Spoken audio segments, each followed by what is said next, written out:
United States of America. Hi, boys and girls, ready to get started? Once upon a time, there were these people in Europe called pilgrims, and they were afraid of being persecuted. So they all got in a boat and sailed to the New World where they wouldn't have to be scared ever again. Oh, I'm so relaxed. I feel so much safer. But as soon as they arrived, they were greeted by savages, and they got scared all over again.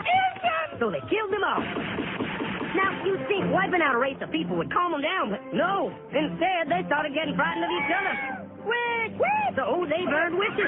In 1775, they started killing the British so they could be free. And it worked, but they still didn't feel safe. So they passed a Second Amendment which said every white man could keep his gun. I loves my gun. Loves my gun. Which brings us to the genius idea of slavery. You see, boys and girls, the white people back then were also afraid of doing any work. So they went to Africa, kidnapped thousands of black people, brought them back to America, and forced them to work very hard for no money. And I don't mean no money like I work at Walmart and make no money. I mean $0. Nothing. Not a zip. Doing it that way made the USA the richest country in the world.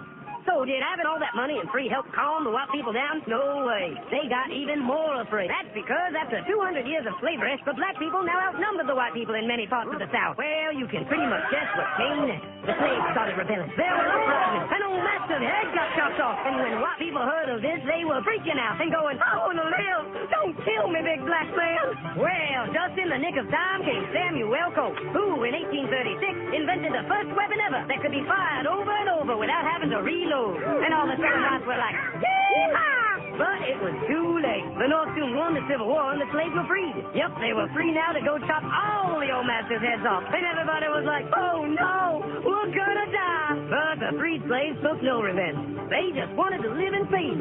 But you couldn't convince the white people of this. So they formed the Ku Klux Klan. And in 1871, the same year the Klan became an illegal terrorist organization, another group was founded, the National Rifle Association. Soon politicians passed one of the first gun laws, making it illegal for any black person to own one. It was a great year for America. The KKK and the NRA. Of course, they had nothing to do with each other, and this was just a coincidence. One group legally promoted responsible gun ownership, and the other group shot and lynched black people. And that's the way it was all the way to 1955, when a black woman broke the law by refusing to move to the back of the bus. White people just couldn't believe it. Well, I won't say no. What's going on? Man, all hell broke loose. Black people everywhere started demanding their rights, and white people had a major freaky fear meltdown, and they were all like, run away! Run away! And they did. They all ran fleeing to the suburbs where it was all white and safe and clean. And they went out and bought 250 million guns and put locks on the doors, alarms in the houses, and gates around the neighborhoods. And finally, they were all safe and secure and snug as a bug.